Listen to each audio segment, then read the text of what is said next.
ఇప్పటి వరకు మళ్ళీ 2 ఏళ్లకు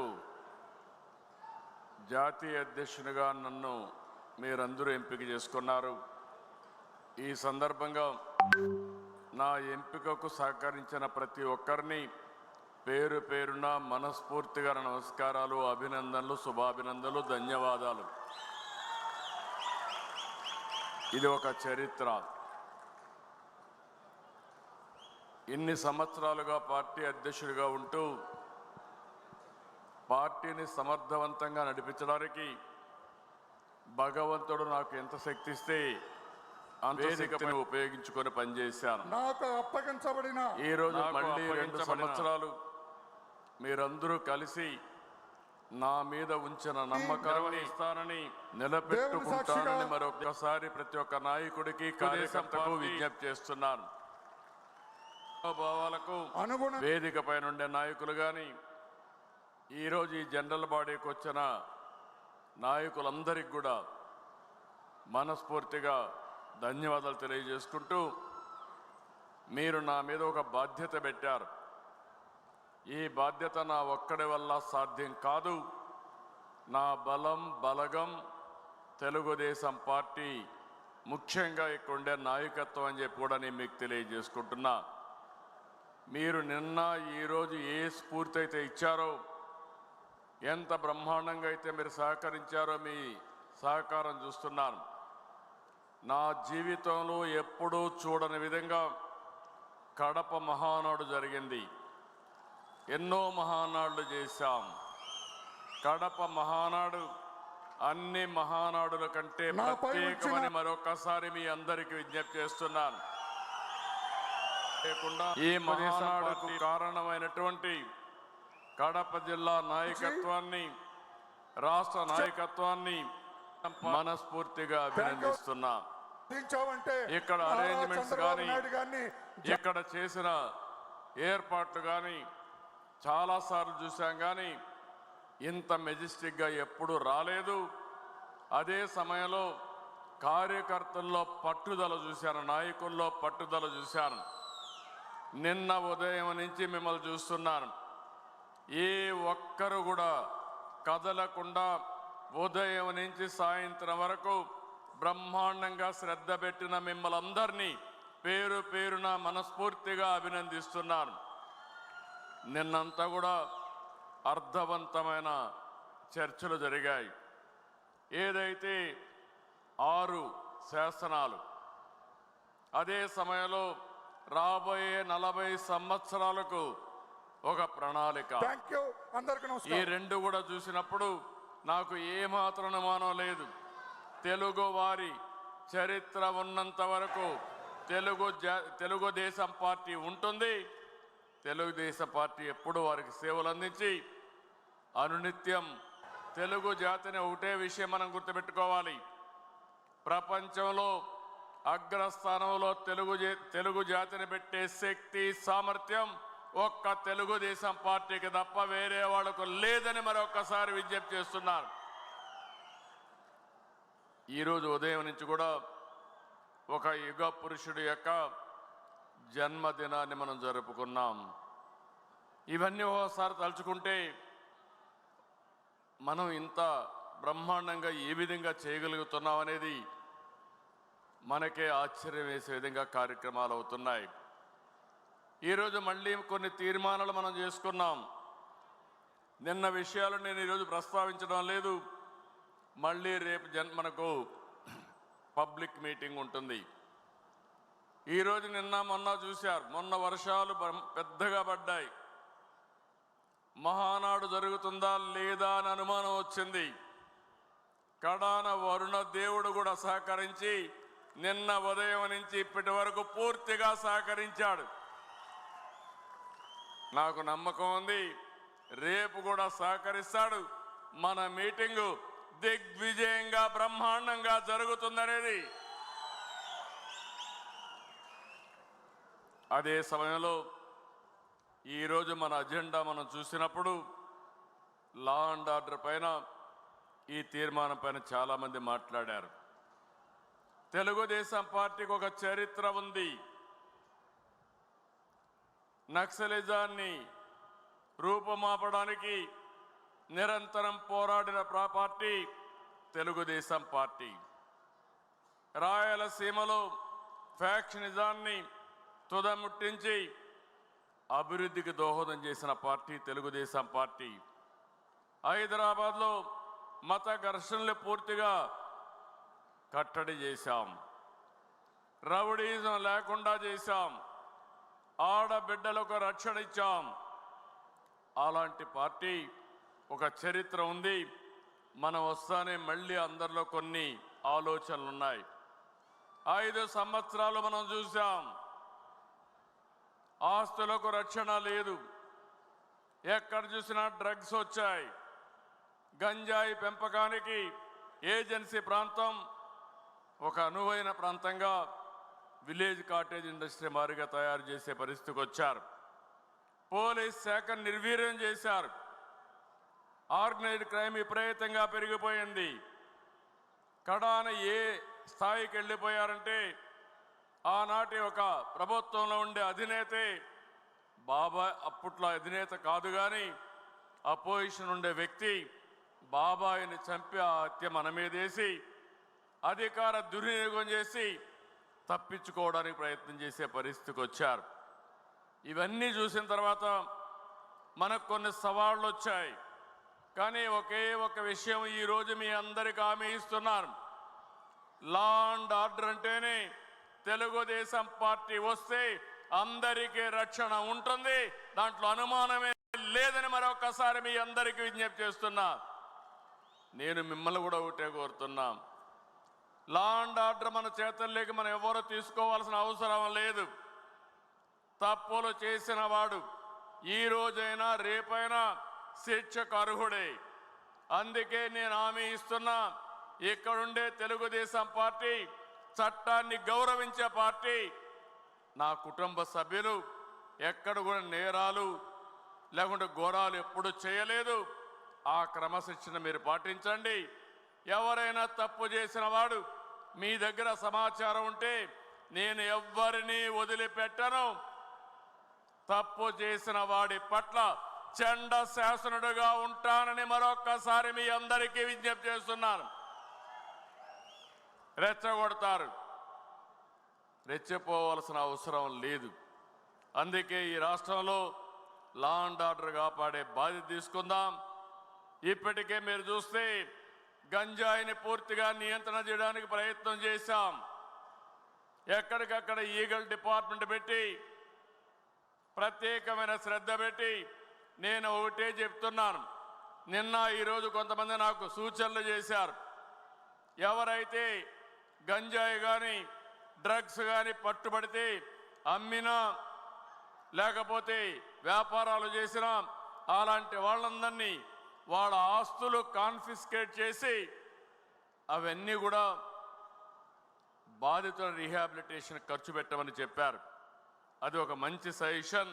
తప్పకుండా ఆలోచిస్తానని చెప్పి నేను మీకు తెలియజేస్తున్నా. రెండో విషయం మనం ఆలోచిస్తే ఇరిగేషన్, సాగునీటి శాఖ. ఈరోజు తెలుగుదేశం పార్టీ మీరు ఒక్క విషయం గుర్తుపెట్టుకోవాలి.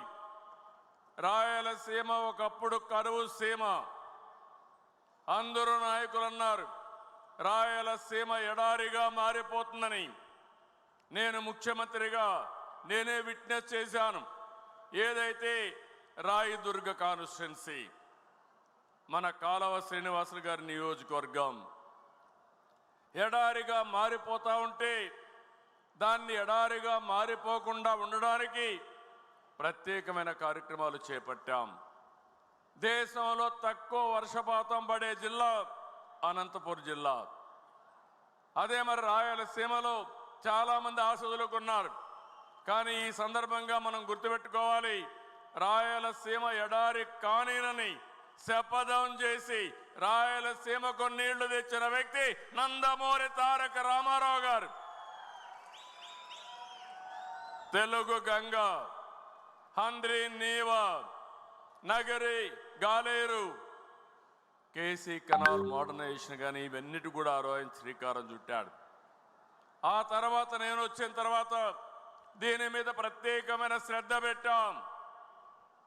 రాయలసీమ రాళ్లసీమ కాదు, కానీయం రాయలసీమను రత్నాల సీమగా తయారు చేస్తామని చెప్పిన పార్టీ, చెప్పిన వ్యక్తి నేనేనని చెప్పి మీకు తెలియజేస్తున్నా. అక్కడి నుంచి ప్రారంభించాం. ఈరోజు నేను చెప్తున్నా, ఈస్ట్ గోదావరిలో కోనసీమ కంటే అనంతపూర్ జిల్లా సంపదలో ముందుందంటే దానికి కారణం తెలుగుదేశం ప్రభుత్వం అని చెప్పి కూడా నేను మీకు తెలియజేస్తున్నా. ఈరోజు ఎన్డీఏ ప్రభుత్వం ఉంది. 14-19లో 12,400 కోట్ల రూపాయలు రాయలసీమ సాగునీటి ప్రాజెక్టులు ఖర్చు పెడితే, గడిచిన ప్రభుత్వం 2,010 కోట్ల రూపాయలు ఖర్చు పెట్టి, అది కూడా ఎస్టాబ్లిష్మెంట్ ఖర్చు పెట్టి రాయలసీమకు ద్రోహం చేసిన పార్టీ అని చెప్పి నేను మీకు తెలియజేస్తున్నా. ఈ సంవత్సరం నేను వస్తానే ఒకటే ఆలోచించాను, హంద్రి నీవా వెడల్పు చేయాలి, చివరి భూములకు నీళ్లు ఇవ్వాలి. ఆర్థిక ఇబ్బందులు ఉన్నాయి, అయినా కూడా పర్వాలేదు, ఏ విధంగా చేయాలని ఒకేసారి ఒకే సంవత్సరం 3,800 కోట్ల రూపాయలు ఖర్చు పెడుతున్నాం. సమైక్య ఆంధ్రప్రదేశ్లో కూడా ఒకసారి ఇంత డబ్బులు ఎప్పుడూ ఖర్చు పెట్టలేదు. పోలవరం తర్వాత ఇంత డబ్బులు ఖర్చు పెట్టిన ప్రాజెక్టు హంద్రి నీవా అని మీకు తెలియజేస్తున్నా. రాయలసీమలో మైక్రో ఇరిగేషన్, ఎందుకంటే ఈరోజు రాయలసీమలో నీళ్లు తక్కువ ఉన్నాయి. అలాంటప్పుడు 1 ఎకరాకు వాడే నీళ్లు 2.5 ఎకరాలకు వాడచ్చని మైక్రో ఇరిగేషన్కి ప్రాధాన్యత ఇచ్చాం. ఆర్థిక ఇబ్బందులు ఉన్నాయంటే 90% సబ్సిడీ ఇచ్చి ఇక్కడ ముందుకు తీసుకుపోయామని చెప్పి కూడా నేను మీకు తెలియజేస్తున్నా. ఈ రాయలసీమలో ఈరోజు బ్రహ్మాండంగా అభివృద్ధి అయిందంటే, హార్టికల్చర్ వచ్చిందంటే, ఆదాయం పెరిగిందంటే దానికి కారణం ఎన్డీఏ తెలుగుదేశం ప్రభుత్వం తప్ప వేరే వాళ్ళు కాదని చెప్పి నేను మీకు తెలియజేస్తున్నా. ఇలాంటి కార్యక్రమాలు తీసుకుని, ఇవే కాకుండా మీరు చూస్తే ఎక్కడికక్కడ పూల సుబ్బయ్య వెలుగొండ కానీ, అదే మరిగా మిగిలిన అన్ని కూడా పూర్తి చేయడానికి ముందుకు పోతున్నాం. వెలుగొండ పూర్తి చేస్తాం. ఇంకో పక్క మీరు చూస్తే పోలవరాన్ని పూర్తి చేసే బాధ్యత తెలుగుదేశం ప్రభుత్వాన్ని, ఎన్డీఏ ప్రభుత్వాన్ని. 2027 డిసెంబర్ నాటికి, వీలైతే జూన్కి పోలవరాన్ని పూర్తి చేసి జాతికి అంకితం చేస్తామని హామీ ఇస్తున్నాం.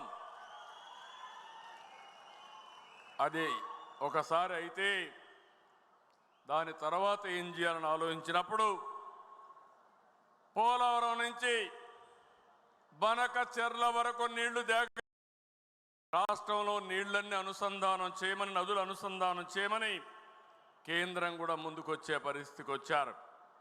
వాళ్ళు ఆమోదించే పరిస్థితి కూడా వస్తుంది, రావాలని ఆశిస్తున్నా. దీనికి 3 ఫేసెస్ కింద, ఒకటి పోలవరం నుంచి కృష్ణా నదికి నీళ్లు తేవడం, 2 కృష్ణా నది నుంచి బొల్లాపల్లికి నీళ్లు తేవడం, 3 బొల్లాపల్లి నుంచి బనకచెర్లకు నీళ్లు తేవడం. 3 విడతలుగా ఇది వచ్చే పరిస్థితి వస్తుందని చెప్పి కూడా నేను మీకు తెలియజేస్తున్నా. ఈరోజు ఈ 3 జరిగినప్పుడు రాష్ట్ర ముఖ చిత్రమే మారుతుంది. అదే సమయంలో వంశధార నుంచి గోదావరి నదుల అనుసంధానం చేస్తాం. అప్పటికి మీరు చూస్తే వంశధార శ్రీకాకుళంలో ఒరిస్సా బార్డర్లో ఉంటే అక్కడి నుంచి నీళ్లు వస్తే పెన్నా నది అనుసంధానం అయితే మీరు ఒక్కసారి ఊహించినప్పుడు నదుల అనుసంధానం పూర్తిగా సంపూర్ణం అవుతుంది. ఈ నదుల అనుసంధానం చేసి తెలుగు నేలపైన జలహారతి ఇచ్చి ఈ తెలుగు తల్లి రుణం తీర్చుకుంటారని మరొక్కసారి మీ అందరికీ విజ్ఞప్తి చేస్తున్నా. కొంతమంది అంటున్నారు ఎవరికి అనుమానాలు అవసరం లేదు, ఆంధ్రప్రదేశ్ రాష్ట్రం చివరి రాష్ట్రం కాబట్టి ఎక్కడ నీళ్లు వచ్చినా మన తర్వాత సముద్రంలోకి వెళ్తాయి. పోలవరం తర్వాత రాజమండ్రి తర్వాత సముద్రం తప్ప వేరే మార్గం లేదు. అలాంటప్పుడు సముద్రంలోకి పోయే నీళ్లు మనం వాడుకుంటే ఈ నీళ్ల వల్ల తెలంగాణకు కూడా లాభం ఉంటుంది తప్ప ఎవరికీ నష్టం లేదు. ఇక్కడ బీఆర్ఎస్ అయితే ఏదో నష్టం వచ్చినట్టు మాట్లాడుతున్నారు. నేను ఆ రోజు కూడా ఏదైతే వాళ్ళు ప్రాజెక్టు కట్టినప్పుడు గోదావరి పైన నేను ఎప్పుడు కూడా అబ్జెక్ట్ చేయలేదు. నా ఆలోచన ఒకటి, తెలంగాణ కానీ ఆంధ్రప్రదేశ్ రాష్ట్రం కానీ నాకు ఎప్పుడు చెప్పాను, రెండు కళ్ళను ఆ రోజు చెప్పా, ఈ రోజు చెప్తున్నా, హైదరాబాద్ను అభివృద్ధి చేసింది నేనే, గంటాపదంగా చెప్పగలుగుతాను. విభజన జరిగిన తర్వాత హైదరాబాద్ తెలంగాణ రాష్ట్రానికి చెందితే నేను గర్వపడ్డాను. ఈరోజు దేశంలోనే ఎక్కువ తలసరి ఆదాయం వచ్చే రాష్ట్రం తెలంగాణ రాష్ట్రం. దానికి నాంది పలికిన పార్టీ తెలుగుదేశం పార్టీ. మళ్ళీ నేను ఆలోచించే విధానం, అక్కడ వాళ్ళు చేస్తుంటే ఈ రాష్ట్రం కూడా బాగుపడాలి. 47 సంవత్సరాలుగా నన్ను ఆదరించారు. మీ రుణం తీర్చుకోవాలనే ఉద్దేశంతోనే నేను రాత్రింబగళ్ళు పనిచేస్తున్నాను. అలాంటి సమయంలో తెలంగాణకు నష్టం జరగదు. గోదావరి నీళ్లు వాళ్ళు ఉపయోగించుకుంటారు. అదే మాదిరిగా అక్కడ మిగిలిన నీళ్లు ఇక్కడ కరువు ప్రాంతమైన రాయలసీమ మిగిలిన ప్రాంతాలు ఉపయోగించుకుంటారు. కడాన నా జీవితాశయం ఒకటే, ప్రతి ఎకరాకు నీళ్లు ఇచ్చి ఆంధ్రప్రదేశ్ రైతాంగం రుణం తీర్చుకోవాలని ఏకైక కోరిక తప్ప వేరే ఆలోచన లేదని మీ అందరికీ విజ్ఞప్తి చేస్తున్నా. ఇంకొక పక్కన కరెంటు విషయంలో పవర్ ఒక విషయం ఆలోచిస్తే, ఒకప్పుడు కరెంట్ ఎప్పుడు వస్తుందో ఎప్పుడు పోతుందో తెలియని పరిస్థితి. నేను 95లో ముఖ్యమంత్రి అయ్యాను. అసెంబ్లీలో ప్రతిరోజు కరెంటు గురించి గొడవలే. ఒకసారి ముఖ్యమంత్రిగా నేనే అసెంబ్లీ వాయిదా వేసుకుని నేరుగా పొలాలు ఎండిపోతా ఉంటే పోయి చూసి వచ్చాను. అప్పుడు అనిపించింది, ఇలాంటి దౌర్భాగ్యం మన దేశానికి ఏంటి, ఏం చేస్తే సమస్య పరిష్కారం అవుతుందని దేశంలోనే మొట్టమొదటిసారిగా పవర్ సెక్టర్ ప్రవేశపెట్టిన పార్టీ 98లో తెలుగుదేశం పార్టీ. దాంతో 2004కి పవర్ సర్ప్లస్కి వచ్చాం. కొంతమంది నన్ను అర్థం చేసుకోలేదు. ఆ రోజు కూడా అపోహలు సృష్టించారు. కానీ 2004లో అధికారం పోయింది. కానీ ఈ రాష్ట్రానికి శాశ్వతంగా పవర్ సమస్య పరిష్కారం చేసిన పార్టీ తెలుగుదేశం పార్టీ. 2004లో అధికారం వచ్చిన పార్టీ 10 ఏళ్ళు రాష్ట్రాన్ని పూర్తిగా నిర్వీర్యం చేశారు. 2014కి 22 మిలియన్ యూనిట్ల కొరత, 3 నెలల్లో కొరత అధిగమించి మిగులు కరెంటు ఉత్పత్తి చేశాం. సోలార్ విండ్ పైన ప్రాధాన్యత పెట్టాను. దాంతో ఖర్చు కూడా తగ్గే పరిస్థితి వచ్చింది. ఒక స్థాయిలో నేను ఒక స్టేట్మెంట్ ఇచ్చాను, ₹2కే సోలార్ వస్తుందని. అందరూ నన్ను ఎగతాళి చేశారు.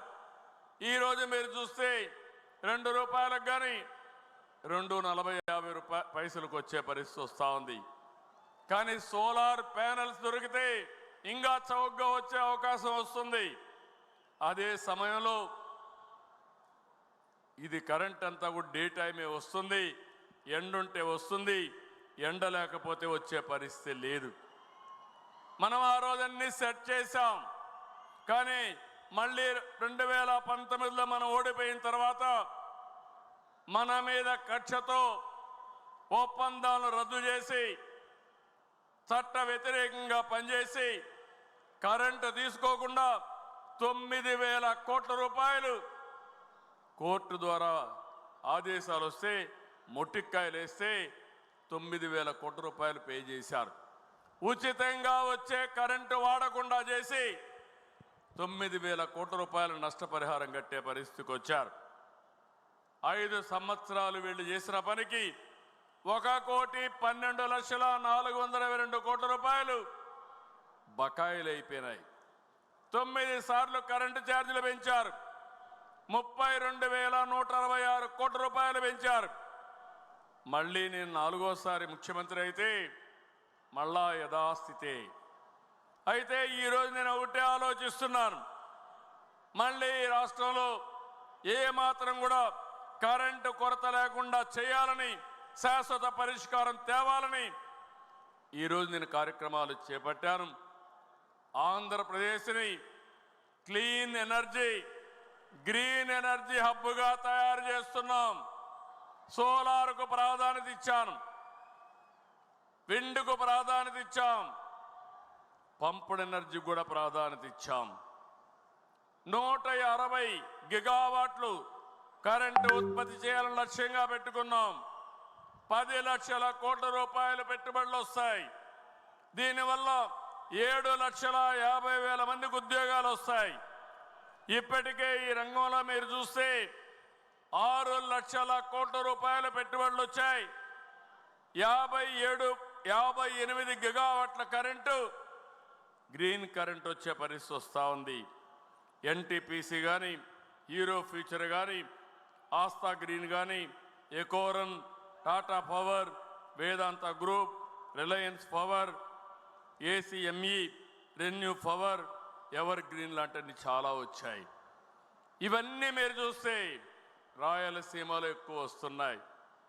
ఇది ఒక గ్రీన్ ఎనర్జీ హబ్గా తయారవుతుంది. మనకు పోర్ట్లున్నాయి. ఏవైతే గ్రీన్ హైడ్రోజన్ కానీ, అమోనియా తయారు చేసి ప్రపంచానికి గ్రీన్ ఎనర్జీ సత్తా ఎక్స్పోర్ట్ చేసే సత్తా మనకుందని చెప్పి కూడా నేను మీకు తెలియజేస్తున్నా. ఒక పక్క బకాయిలు ఉన్నాయి.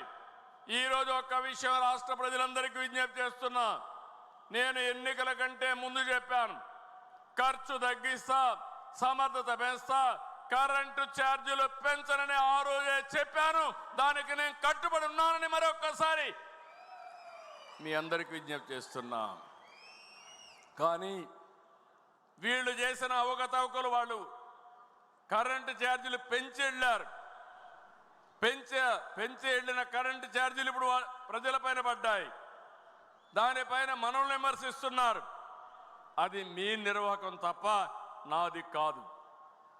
నేను వచ్చిన తర్వాత 2024 జూన్ 12 తర్వాత వాడిన కరెంటు ఛార్జీలు ఒక్క పైసా పెంచకుండా సమర్థత పెంచుతానని మరొక్కసారి విజ్ఞప్తి చేస్తున్నా. భవిష్యత్తులో కూడా ₹5.10 ఉంటే ఈరోజు 38 పైసలు దగ్గర ఆవరేజ్ ప్రొక్యూర్మెంట్ కాస్ట్ తగ్గించాం.